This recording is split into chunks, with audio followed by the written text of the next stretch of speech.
Dan setiap ajaran Islam itu tidak mesti mengumpul di negeri Islam, Pak.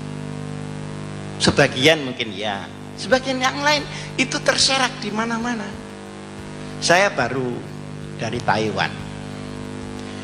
Di sana itu negaranya ateis, tetapi sangat menjunjung kejujuran.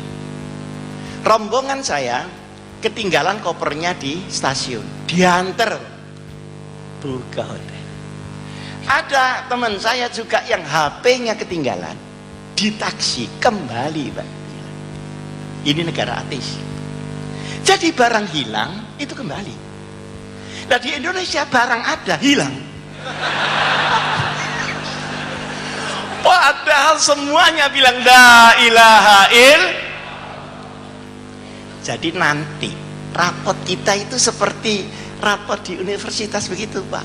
La ilaha illallah dapat 9, sholat dapat 6, mungkin puasa dapat 3, kejujuran ndok dan sebagainya. Jadi itu rinci begitu. Nah, setiap item berada dimanapun dia akan menumbuhkan kerahmatan di tempat itu, sekalipun tempat itu bukan daerah umat Muhammad Rasulullah. Kita kalau ke Eropa itu tepat waktu. Mungkin bapak-bapak ini sudah pernah keliling dunia. Alhamdulillah saya keliling dunia sudah kemput, Bu. Seluruh negara sudah saya kunjungi kecuali yang belum. Kecuali kan boleh bilang begitu. Kalau di Eropa ketemu nanti di kantor jam 7, jam 7 kurang 5 menit pintu belum terbuka, jam 7 pagi pas baru dibuka. Loh, tepat waktu itu kan Islam. Berada di negeri yang tidak Islam. Nah kita tepat waktu itu hanya satu, berbuka puasa. Kalau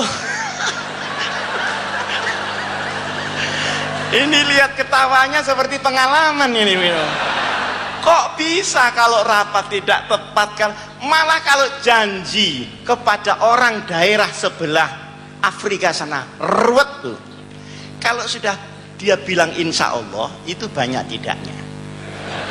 Kalau bilang bukro besok itu berarti tidak. Tuh kok bisa begitu? Maka al-hikmatu dhalatul mu'min iltaqataha ayyama wajada. Jadi nilai Islam per item itu kadang penuh ada di negeri Islam, kadang di sini cuma separuh, yang sana kececer-kececer. Mungkin di sana kejujuran ada, la ilaha illallah tidak ada.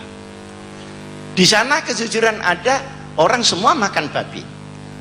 Tapi pada titik kejujuran akan mendapatkan rahmat, pada titik maksiat dia akan mendapatkan kerusakan di dalam umat itu. Di sini letak keadilan Allah. Nah ini Pak, yang paling sulit di antara umat Islam adalah menfaktakan ajaran yang dia dengar sendiri dan dia fahami sendiri. Di Pakistan itu ada satu tempat dipakai bergantian antara Syiah dan Sunni untuk khol. Setiap Sunni di situ dibom oleh yang Syiah, Syiah di situ dibom oleh orang Sunni. Terus bom ini ajaran siapa? Nah, kadang-kadang kita salah paham.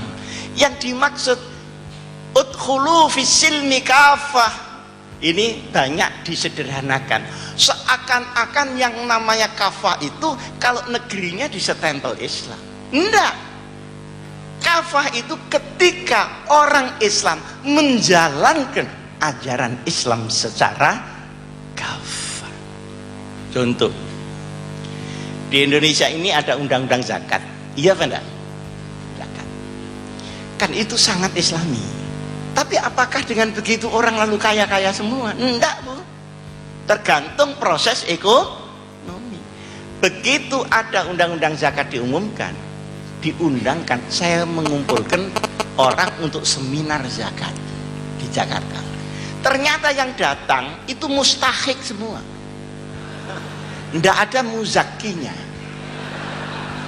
Jadi yang datang itu semua penerima zakat, tidak ada pemberi zakat. Akhirnya tukar menukar proposal sama melaratnya. Saya bercanda ini untuk apa? Untuk supaya kita bisa jelas melihatnya betapa Islam itu rahmatan lil alamin, dan betapa Islam akan menjadi ummah yang paling unggul ketika dia dilakukan, bukan dislogankan. Sehingga sekarang kita pergi ke Korea, diantar oleh pejabat, staf-staf Deplu ke sana kemari, itu dikasih tip, itu enggak mau betul. Jangan Pak, saya sudah digaji oleh negara. Salah saya menerima. Saya paksa Bu, ya saya cuma kopiah sama sarung aja saya kasihkan itu. Enggak mau betul. Kalau Bapak memaksa saya, berarti Bapak mencelakakan saya sampai saya malu Pak. Loh itu kok di Korea Pak, ya di Surabaya kok enggak begitu. Iki nek gak ngenei medit kancane wong iku. Pahit. Iki boyo gak doyan iki. Saking pahite wis diuntal dilepeh maneh wong iku. Jadi ini bagaimana? Bagaimana ini? Ini satu contoh di sana dan contoh di sini. Untuk kita melihat bagaimana Idul Fitri sebagai kemanusiaan, bukan hanya keislaman, Idul Fitri. Nah, saya di Jakarta, di belakang kantor saya itu ada Jalan Surabaya, jual lampu-lampu antik itu yang tarik-tarik itu. Nah, kalau antik harganya mahal Bu, 2,5 juta.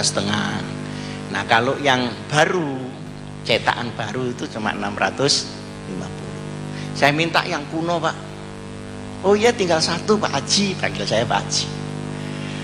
Setelah saya lihat, loh ini kan baru ini, tidak kuno ini. Loh Pak, ini baru Pak, bukan kuno Pak. Jawabnya dia bagaimana? Bapak ini pembeli kok rewel, sampean biarkan sendiri, lama-lama kuno sendiri.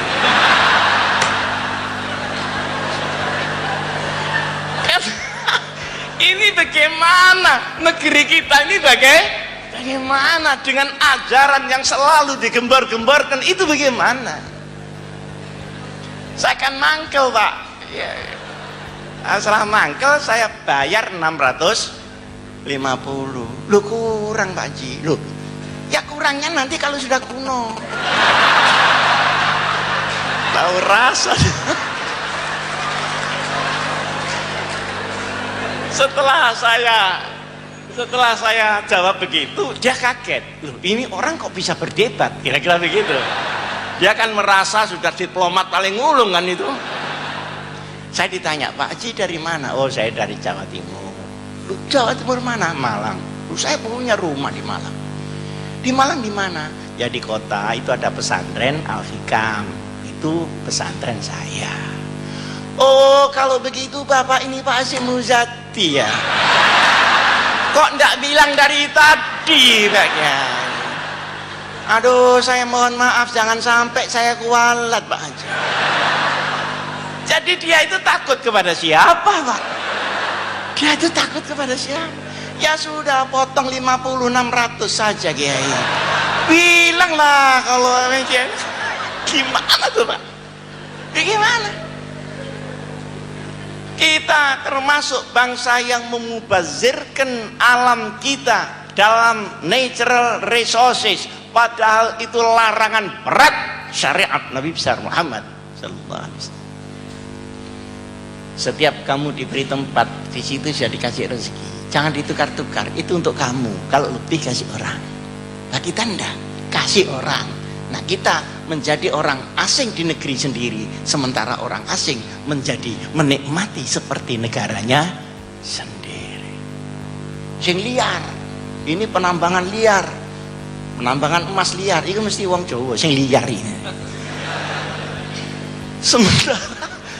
Sementara yang tidak liar ya yang kontrak itu, padahal negara juga tidak dapat apa-apa kecuali komisioner aja. Innal mubazzirina kanu ikhwanas syayatin. Jadi dimensi mubazir itu mulai pribadi sampai keluarga, sampai komunitas, sampai negara. Nah, di dalam otak kita ini penuh ilmu dan kekuatan, tapi kalau tidak diluruskan dengan hidayah, maka ilmu bisa menjadi mubazir dan ilmu bisa menjadi berbahaya. Tetapi kalau ilmu bersama-sama dengan hidayah Allah, maka ilmu akan menjadi manfaat.